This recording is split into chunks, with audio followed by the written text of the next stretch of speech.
I need only to stand in the midst of a clear-cut forest, a strip-mined hillside, or a dammed canyon to feel uneasy. That quote from John Rodman back in '77, it really hits hard, doesn't it? It certainly does. Sets the scene perfectly. Today, we're going to unpack something incredibly important and maybe often misunderstood.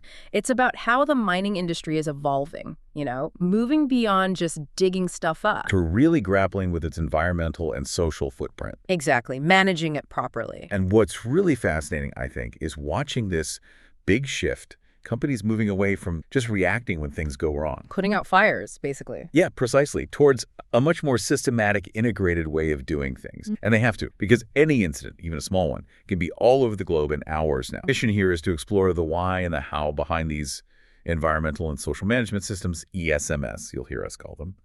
We want to help you understand what actually goes into making mining operations responsible and sustainable. And all our insights today, they're drawn from Chapter 12 of Mining and the Environment by Dr. Karl-Heinz Spitz and John Trudinger, a really solid source on these systems. Absolutely foundational text. Okay, so let's start with the past. It seems like back then, mining companies had this maybe tunnel vision, focused heavily on health and safety, which is crucial, obviously. Of course. But environmental stuff, social issues, they were often treated as separate things, kind of dealt with on the fly. That ad hoc approach, yeah. Solve it when it becomes a problem. But the sources are clear. That just doesn't work anymore. And the why is interesting. It's about complexity, right? All these relationships, contractors, governments, the public. They're all interconnected. And like you said, information, even about minor stuff, it spreads like wildfire. A message, a quick post, and boom. So connecting that to the bigger picture. It just hammers home why you need a system. It's not optional anymore. Our sources highlight that having a proper environmental and social management system, an ESMS, is now a basic requirement. You look at international standards like IFC PS1. That's the International Finance Corporation standard. Exactly. Performance Standard 1, it's a global benchmark. And an ESMS is core to that. It integrates everything, identifying the impacts, talking with communities, tracking performance. And not just at one point, but through the whole life of the mine. The entire life cycle, from exploration right through to closure. Wow. That is a fundamental change, isn't it? It means an ESMS isn't just like a binder on a shelf. Not at all. It's not about ticking boxes. It's changing how they actually operate. And here's something I found really surprising. The sources say the ESMS itself, the system, it's a tool. It doesn't replace good management. That's a critical distinction. Yeah, and environmental performance.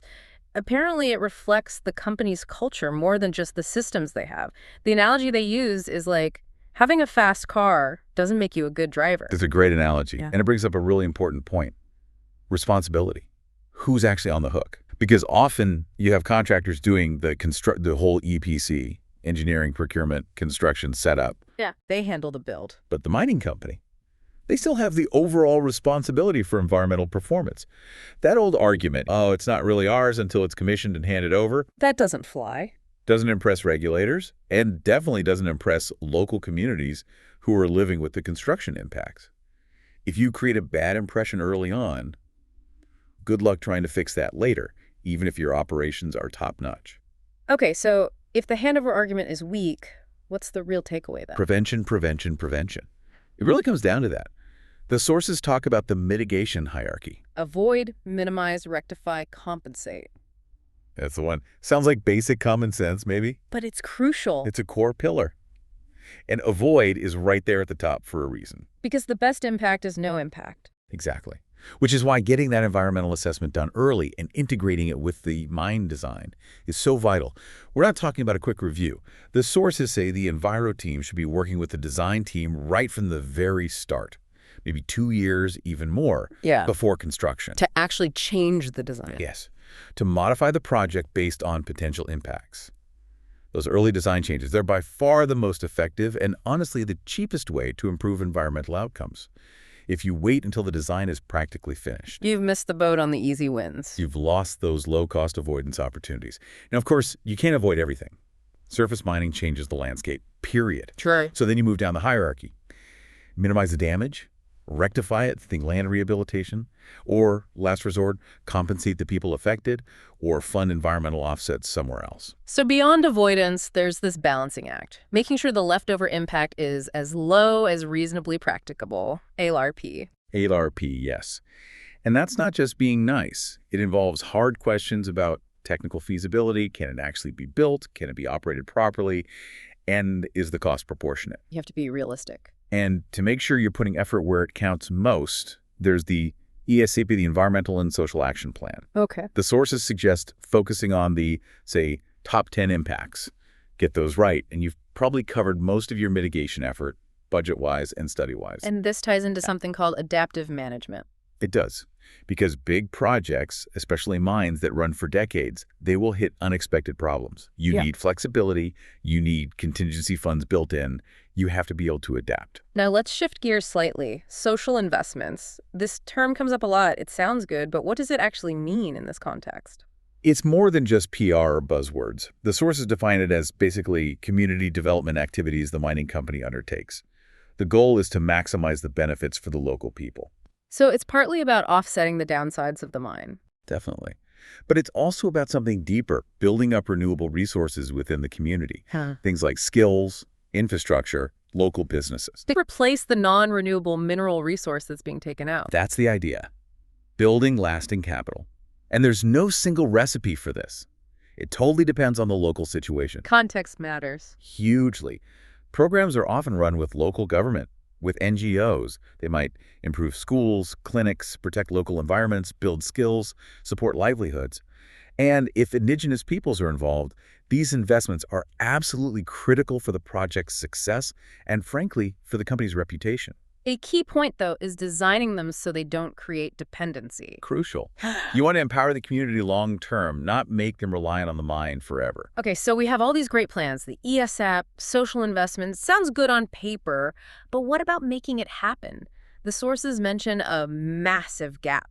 Yes. The gap between recommendations and implementation. It's a real issue, especially during construction. Why? What's the bottleneck? Often, it boils down to money and people.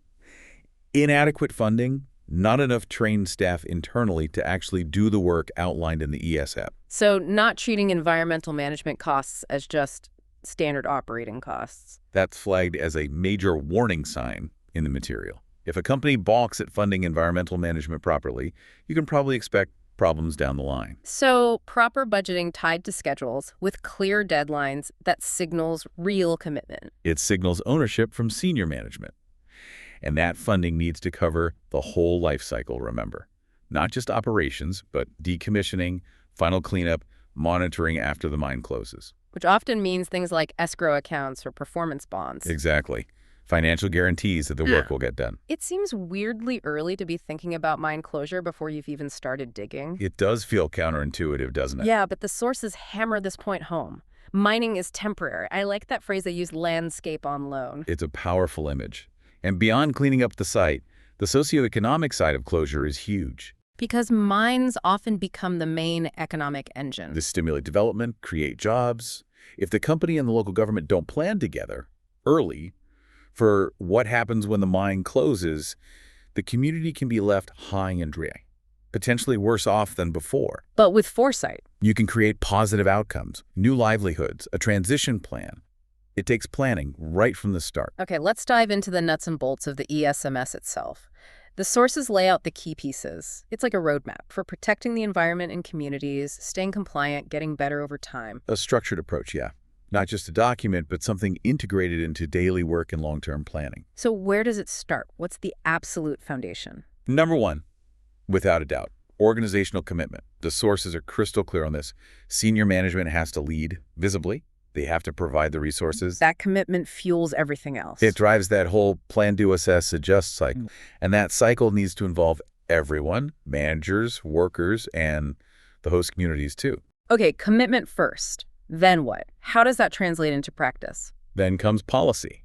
Formal environmental policy. It guides everyone, sets the objectives, makes sure you're following the law, spells out who's responsible for what, including contractors. And alongside policy. Risk and impact identification. You need to know what you're dealing with. What are the potential problems? This usually means a full-blown environmental and social impact assessment, an EACA. To map out all the risks in the project's area of influence. Exactly, the entire potential footprint. Got it. Policy, identified risks. Now what do you actually do about them? That's where the management programs come in, the what can be done. part. The ECP, that action plan we mentioned, is the key document here. Outlining mitigation for the bad stuff, enhancement for the good stuff. Precisely. And these are concrete things, maybe changing infrastructure, putting in pollution controls, conserving resources, setting up buffer zones, consulting the public, training staff, providing compensation. And crucially, making sure that contractors are covered too. Absolutely critical. The ESFP has to apply to everyone working on the project. There's a case study mentioned, case 12.1, that really drives home that planning is one thing, but implementing is everything. Makes sense. Plans need people. Which leads to the next bit, institutional capacity. Yep. Having the right people with the right skills and clear responsibilities. It means training, because almost everyone on a mine site has some environmental responsibility, not just the specialists. And dedicated people for the social programs. Definitely. Plus, regular reporting up the chain to management and periodic external audits to keep everyone honest. What's the big challenge here? Often, especially in new projects, the social capacity is lacking. Resources tend to flow to the technical engineering challenges first. And the sources wisely point out, capacity strengthening takes a lot longer than budgeting. You can't just throw money at it. Okay, what about things going seriously wrong? Accidents? Emergency preparedness. Essential. Major accidents like tailings dam failures are rare, thankfully, but they happen. You need emergency plans.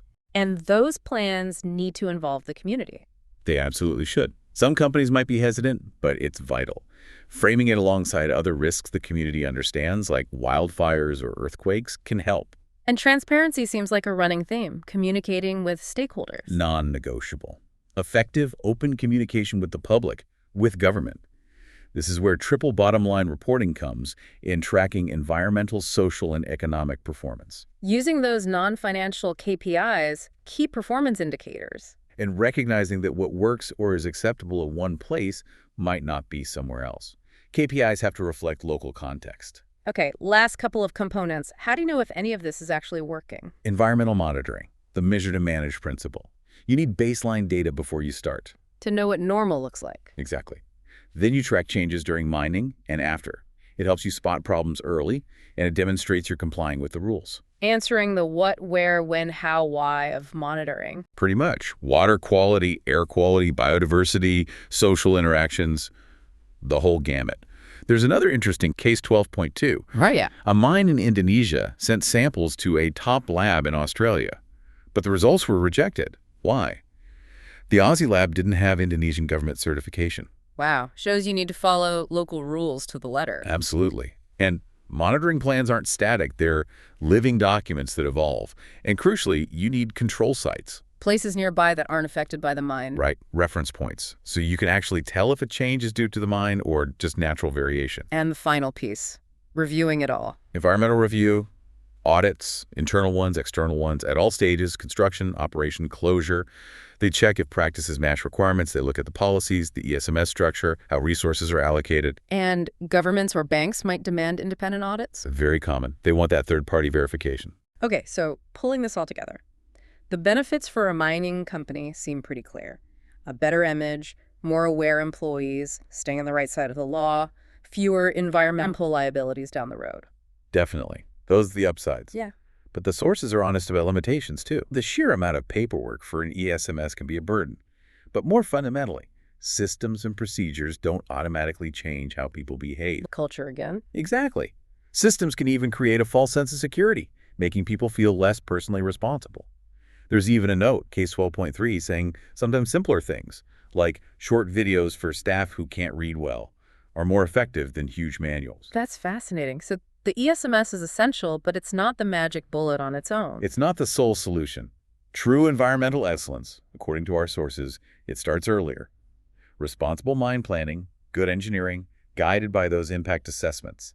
Then you layer on the management systems during operation. But the ultimate driver? In the long run, it comes down to the company's culture, the human behavior. No amount of engineering or systems can replace strong leadership, real commitment from the top brass, filtering down through the whole organization. Fostering that culture of care and environmental responsibility. That's the goal. We've certainly taken a deep dive today into this really complex world of environmental and social management in mining. It's clear that these integrated systems, plus that culture of responsibility, plus planning ahead, it's all vital for sustainable operations. From avoiding impacts in the first place, to investing in communities, to monitoring every step, managing what matters is a huge undertaking. It really is. From avoiding impacts right at the start to investing properly in communities and, yeah, meticulously monitoring everything, it's clear managing what matters is this huge ongoing job. Which leaves us with a pretty challenging thought, doesn't it? If a truly effective ESMS depends so much on that less tangible stuff, company culture, leadership commitment, how can outsiders really assess that? How can investors or local communities look past the glossy reports and the documented procedures? And figure out if the commitment is actually real. Exactly. How do you measure that culture, that intangible but crucial element? Something definitely worth thinking about next time you read about resource projects happening around the world.